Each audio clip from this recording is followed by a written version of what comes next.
Assalamualaikum! Andito na naman ako.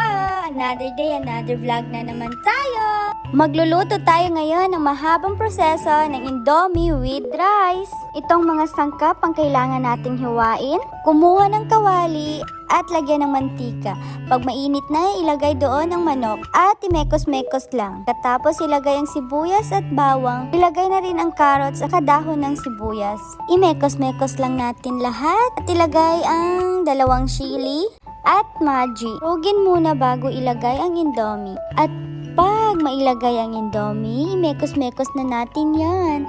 Pag may mekos-mekos na, ilagay ang black sauce or Indofood Black. Lagyan din ng soy sauce or yung toyo sa atin. Nilagyan ko din yan ng spicy Indofood.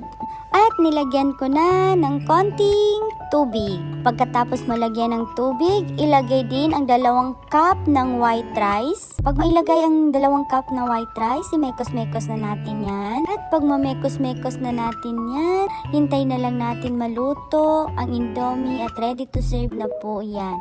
Yan po ang fried rice with Indomie. Thank you for watching. Please follow, like, and share.